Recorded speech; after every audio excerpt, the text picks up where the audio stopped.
Quer aumentar a sua renda trabalhando da sua casa? A Bruna, que já faturou mais de 3 milhões, vai te ensinar a como fazer isso. No curso dela, você vai aprender sobre marketing digital, vendas, crescer e faturar com o Instagram e muito mais. Ficou interessado? Clica no primeiro link da descrição.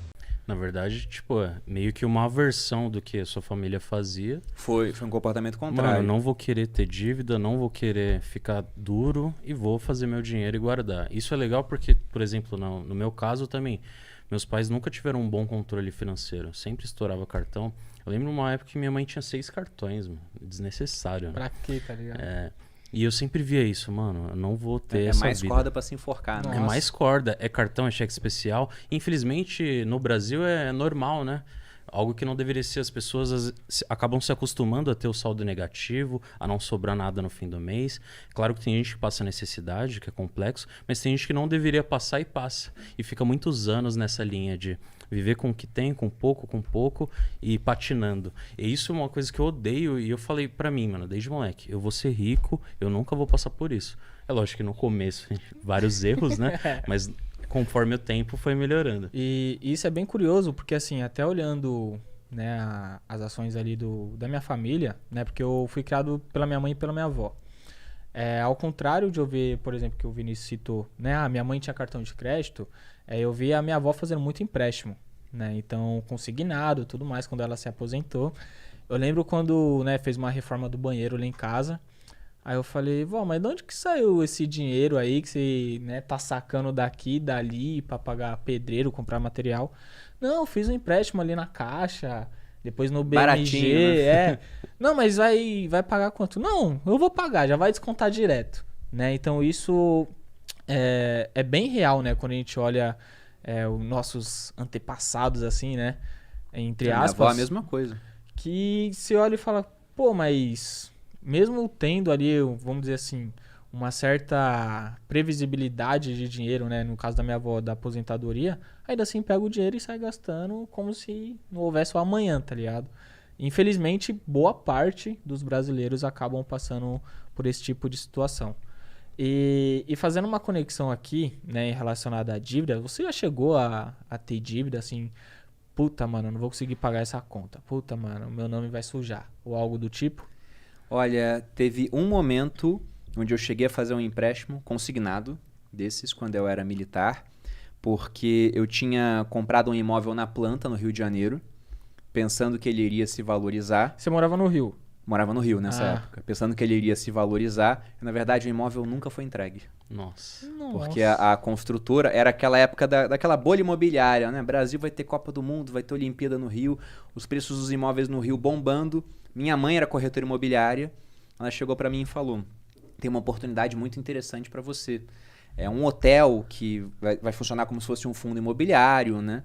Ela não sabia o que era um fundo imobiliário direito, mas ela não explicou. Eu falei, isso aí é um fundo imobiliário. Só que não era listado em bolsa. Aí eu falei, pô, o Rio vai ter Copa do Mundo, o hotel vai ficar pronto para a Copa, depois vai ter Olimpíada. Não tem erro. E teve erro. Porque a construtora ela faliu no meio do caminho. Nossa. Então depois teve que ter uma série de aportes para terminar o hotel, mas até hoje ele não está funcionando, por exemplo. Então nessa época, quando eu tinha essa responsabilidade para quitar, eu queria quitar de uma maneira rápida para pagar menos juros, os juros de um consignado eram menores do que os juros de um financiamento feito pela construtora para essa modalidade. Então fui lá, peguei o consignado, era para pagar em 12 meses, eu paguei em 3. Fiz questão de pagar o mais rápido possível, porque os juros que eram baratinhos, que o pessoal fala, né? De fato, o consignado é muito melhor do que o empréstimo pessoal, porque vai descontar no contra-cheque, é melhor do que cheque especial, do que cartão, mas não são juros baixos. A minha avó me falava de juros baixos de 2% ao mês, pô, que era uma época que o Brasil tinha juros muito mais altos do que hoje. Então eu sabia que não era a melhor coisa para fazer, mas eu pensava que eu iria ter um retorno daquilo vindo do investimento. Só que tem uma máxima que eu uso hoje, que é a de que quem tem dívidas precisa que as coisas deem certo. E eu fiz dívida pensando que as coisas dariam certo, e não deram certo. Então foi um momento de endividamento breve, só que o retorno do investimento não veio. Tá até hoje lá o hotel. Nossa. E quando você tem dívida, é o que você falou, você não tem controle. Você fica esperando, vou ganhar mais ali, vou ganhar mais aqui, e fica refém. Por isso que é importante não ter dívida, né? Hoje eu não tenho dívidas, graças a Deus, mas eu já tive um cartão estourado e já tive a conta negativa. E eu sabia que no mês seguinte toda a renda ia ser para quitar aquilo. conforme o tempo, você vai ficando de saco cheio, sabe? Tem que pagar a dívida, tem que pagar a dívida. E dívida é um negócio também, né? Quem faz uma dívida, essa pessoa ela tá aumentando o poder de compra dela hoje, em troca de ter um poder de compra menor no futuro.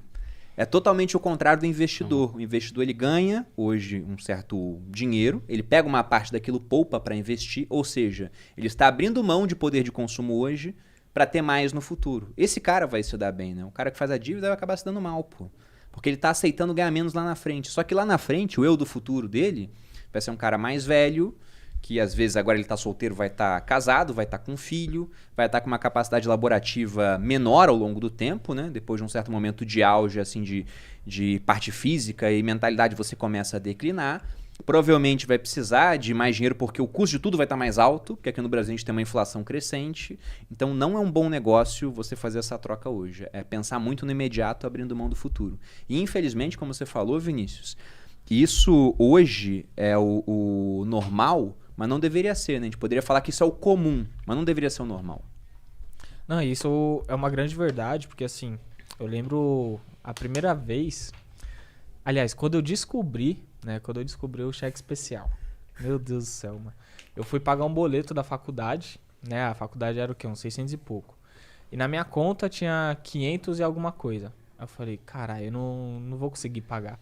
E eu não sei o porquê. Eu falei, eu vou tentar pagar. Vai que passa, né? Não sei porquê, vai que passa. Na fé, né? Na fé, tipo isso. E passou, né? E o pior é que passou, Que porque da hora, eu tinha um né? limite lá. Aí, na hora que passou, aí eu olhei, falei, nossa, pagou. Só que aí eu olhei o saldo da conta. Ah, tá negativa. Agora tá fazendo sentido. Já tinha uma cobrança diária ou tinha um tipo dia sem juros? Não, era diário já. Era diário? Era. E foi a época que eu era funcionário, né, estagiário do Bradesco. Então, e aí que tá outro problema, né, que eu fui cair nessa falácia. Porque assim, o meu juros, por eu ser funcionário do banco, era menor comparado do cliente normal. E aí eu ficava me enganando, né? Eu falei, não, pelo menos tô pagando menos juros que aquele lá, que aquele aqui, né? Eu tô saindo no lucro. O outro deixava um rim, você deixava só uma partezinha do fígado. Entendeu? E aí eu fui fazendo, né, a bola de neve, infelizmente, em dívida. Até que minha dívida chegou em 20 mil reais. Nossa.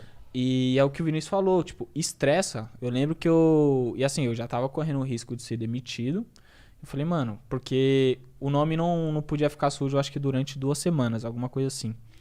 No dia que sujou meu nome, né, a minha gerente me chamou, trocou uma ideia comigo. Eu falei, não, eu vou quitar essa fita aí. Aí eu entrei lá no site... Quanto é que era o teu salário na época? Era 2.500. Só que eu pagava faculdade...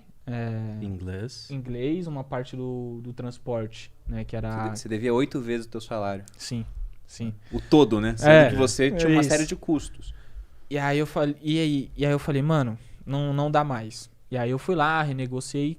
E aí o ponto que eu quero chegar é porque aquilo me estressava de tal maneira que, pô, pensa, eu tô trabalhando pra empresa e a empresa me cobrando. Era isso que acontecia, né? Eu trabalho no Bradesco e o Bradesco, pô, eu tô te pagando aqui, mas você me deve ainda, tá ligado? Tipo os imigrantes, né? Quando chegava aqui no Brasil, É isso mesmo. trabalhava na lavoura, tem a vendinha aqui. O cara trabalhava depois pra pagar a dívida, pô.